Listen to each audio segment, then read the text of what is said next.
Thanks for joining me for another video. This entry into my in-depth series is for the MVP Pearl. This is a series where I try to get a little deeper into some of the slighter or less obvious nuances of a ball and the ideal uses and situations for it.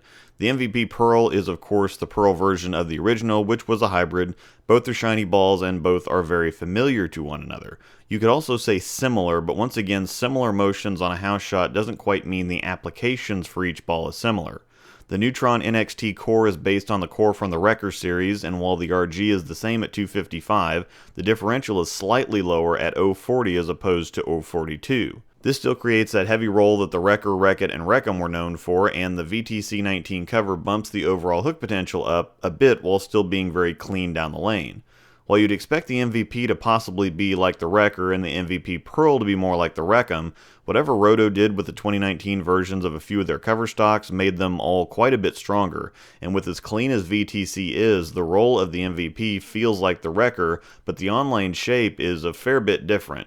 Very, very hard arc. It seems to almost look both round and sharp at the same time, but I think that's the cover and core differences blending together. The core is really rolly for being higher RG and medium differential, and while the Wrecker was kind of reminiscent of the Daredevil, rolly but cleanish up front with a defined but rolling climbing motion on the back end, the MVP is both stronger and sharper. The MVP Pearl, however, is still clean and still sharp, but without the relentless drive of the MVP, which puts it much closer to the Wrecker despite being a Pearl.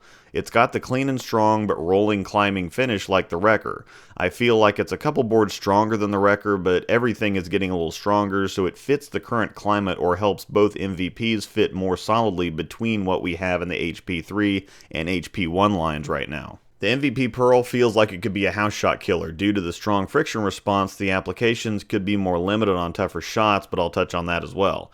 It's going to offer an appropriate amount of hook for most league shots and give you a lot of shape and definition down lane, so it should be very attractive to the 170-ish average once a week crowd. It's got just a solid reaction for a price you can't beat. For the tournament bowler, this should perk your ears up too. It's really tough to find balls for later blocks that will help you do more than just get by or keep it in play. When you have to get deep later in a tournament, it can be hard to find balls that will both get down the lane and rev and roll strongly enough to get back up and through the pocket correctly. Most of the time you have one or the other. Ball gets down the lane but doesn't have the guts to get back up the hill, or you've got something that's shaping well that just won't quite get down there.